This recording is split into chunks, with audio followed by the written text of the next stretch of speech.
Hello, and welcome to the latest episode of Through the Pages. Got an incredible book to share with you today. It is Che Guevara, A Revolutionary Life by John Lee Anderson. This is, first, the longest book I've ever read, and no complaints there. There was not a dull moment in it. This is a biography unlike any other I've read, honestly, because I feel like a lot of the biographies I've read, the person's still alive. And that is a big difference where you can meet with them and you can ask them questions and that sort of thing. This, when a person is dead, obviously, there's more investigation involved. When a person is not only dead but shrouded in so much mystery, it really takes an incredible journalist to pull it all together and not be kind of launching out like opinions and what I think happened. And this is me piecing it together. This is detailed. And it goes from, from his early days to his final moments. In this, we learn everything there is to know about Che Guevara. And so in the early part of it, it's broken into three sections. And the first section was kind of when he was Ernesto, before he really became Che. And there was a point where I was like, God, this is going on. This is a lot of this. Like, I wanted to read about the other side, and I knew, I'm getting some personality here, but ultimately, like, as I read the second and third sections, then it was like, okay, wow, like, I'm very glad to have had every detail I could there leading into it. And I think it's one of those things where no one had put together a biography that was so conclusive. And so it's like, if you're doing it, let's do it. Let's get all of the details compiled into one incredible book. And this has been updated and whatnot. This is I don't know what edition it is, but he's continually added to it. And so early on in his life, he already had the personality that kind of really bolstered his revolutionary aspect. So he, grew up in the time of World War II. He had teachers that had pro-Nazi sympathies and was the only one in class pushing back. His dad ran a plantation, but did it differently than everyone who had this basically indentured servitude sort of thing. Is like, you'll come work for me, but you'll start building this debt, and then you'll work that debt off. And like, it was a gnarly system. His dad was the only one who did it, and other businessmen hated him for it. At the same time, Argentina became a place where the Third Reich would kind of escape to, or would bounce back and forth from, and his dad hunted them. Like, his dad, along with many other people, sought them out and shined light on the darkness. And he would end up getting a huge national award for it later on. Che witnessed it, was trying to get in there as a child. Like, there was a story of he knew where some were meeting and his dad had said, like, do not go there. 2 people have gone to explore it and they didn't come back. And Che, as a child, went and saw it. They saw him and shot, and he ran.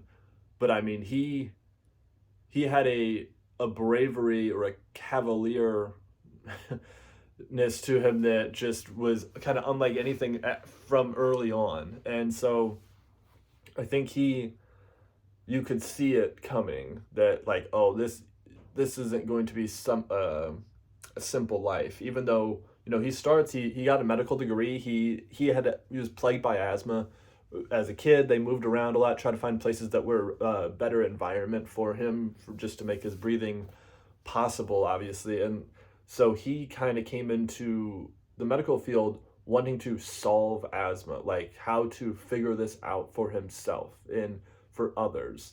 And it's just a different approach than we see most people getting into medicine, of like, I am going to fix this. And he had that tenacity with him throughout life and everything. And so, much to his family's chagrin, he gets his medical degree and then it's like, I'm leaving. Like, and I'm not doing it. They're like, you were so close. You were almost tamed.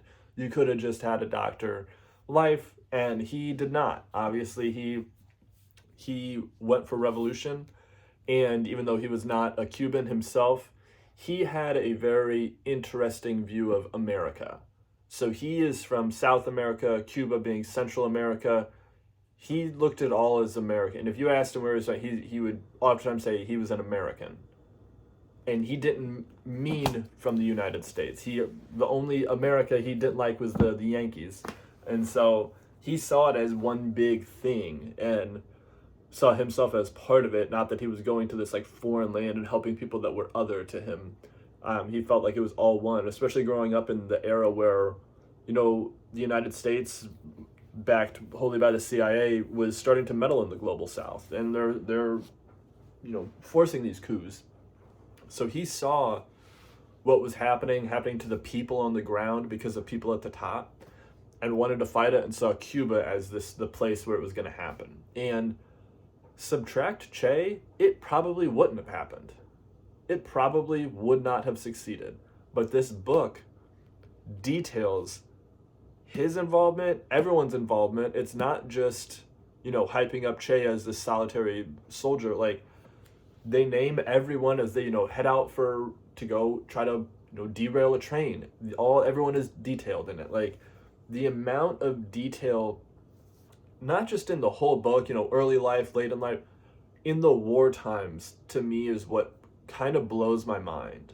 That, everyone had their accounts of it, and being in proximity to Che would be the highest peak of most people's life in history. That they, had 4 months or whatever, 2 years where they were in his orbit and then went on in life. Their early life doesn't matter as much, their later. It's those months. And so everyone has their tales of those months. And it really is incredible. It feels like you're there with this ragtag group that comes together, that oscillates in size down to like the teens. I mean, sometimes up to like 80 people, back and forth, and taking on governments and army. Like, they were going against a military, and they won. And the stories within the grander overarching story are phenomenal. It has the Cuban perspective on the Bay of Pigs.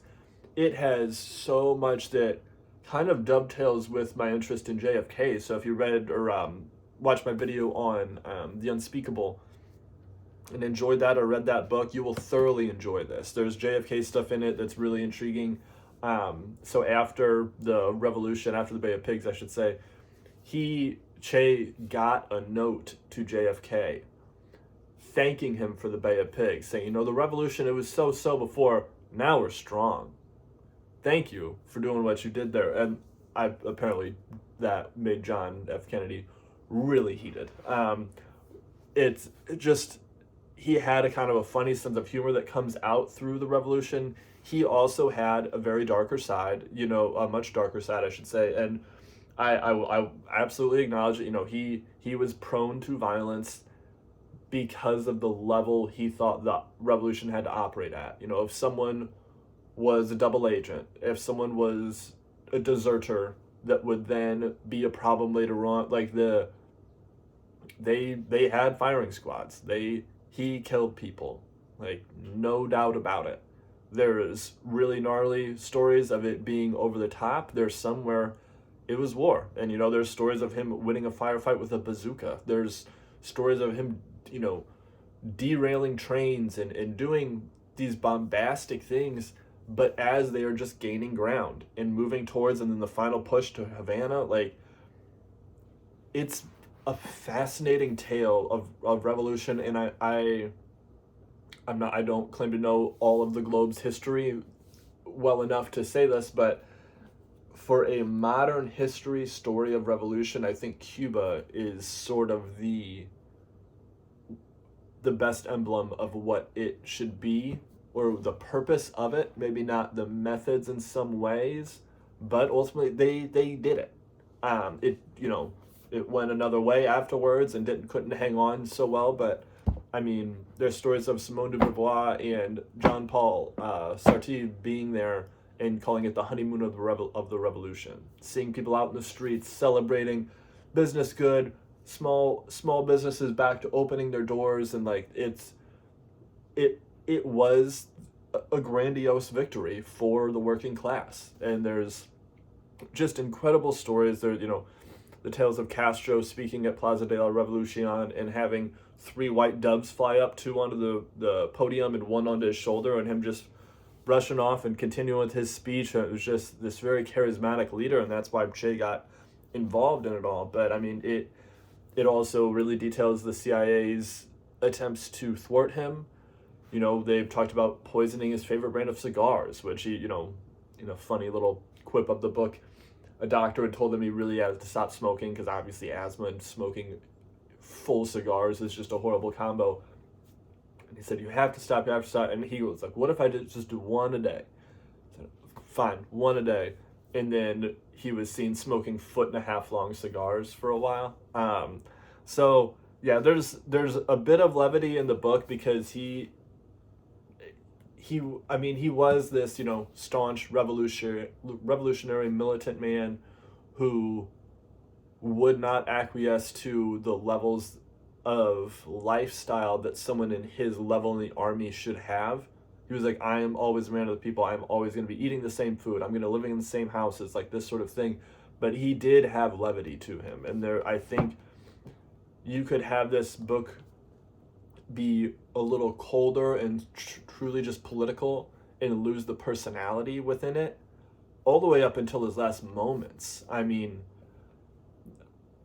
I don't want to give away so much of the book. I feel like I'm talking about like the subject more than the book a lot, and I always try to stay on the book, but there's a part that I got to share here. So I will tell all the details of his death, but he, it all pretty much ended in this schoolhouse. They had captured him, brought him there, and they were sort of interrogating. He wouldn't submit to interrogation, but he would talk a little bit if he felt like they were just kind of talking politics a bit. And somehow he knew that the school teacher was out there and asked to speak with her. And when she came in, he said, there's a grammatical error on the board. This school would have been a prison in Cuba. And she said in that meeting, she's like, he had a stare I could barely meet. There was such intensity to him. Obviously, he knew he was like days or hours away from death, but to call her and just to point out a correction and say what he thought of the school as a way of saying, I was trying to help you. This was in the Bolivian Revolution, but he had this high ideal of what the world should be. And I don't disagree with much of it. That it's so out of step with the potentials we feel in the world in face of such power, but like they were a ragtag group of guys in Cuba, not outfitted with artillery. They got what they got off of people that they killed or held hostage, that sort of thing. I mean, you look at the Bay of Pigs and they weren't just murderous. Almost 1,400 people landed, and they killed maybe 120-ish and captured 1,200. They then traded them for $63 million in medical supplies. Like it's fascinating. You could read this. You could read a biography of Che through a different lens and just be like, what a monster. I think this is not such like a book written by like, I'm a leftist. He's so good. Like, just look at this. Don't look at some of these other parts. Like, it is to me a very fair representation. I think that's critical on books like this because I don't know that I'll read another Che bio. Like, this felt so substantial, and it's not, when I'm learning about something, I shudder to learn it through a lens, sort of. I just reviewed 2 books on Palestine, and there was one, Palestine through like the socialist perspective, a socialist view on Palestine, or something along those lines. And I didn't enjoy it as much because there was that slant. And it's not that I disagree with it, that is where I come from on a lot of it, but on the purely educational basis, I want no slant. It's like what news used to be, where it was just a plain telling of the facts. Your pundits, you couldn't pretty much guess which way they voted. The just delivery of information while still maintaining a narrative is a phenomenal balance. I mean, it really is biography but investigative journalism in one, and those two things don't always happen together. Like, I mean, if John Lee Anderson hadn't been doing this book, they likely never would have found Che's remains. He lived in Cuba, was talking with everyone he could, reading every source, pushing for it, but the big mystery was still, where is Che?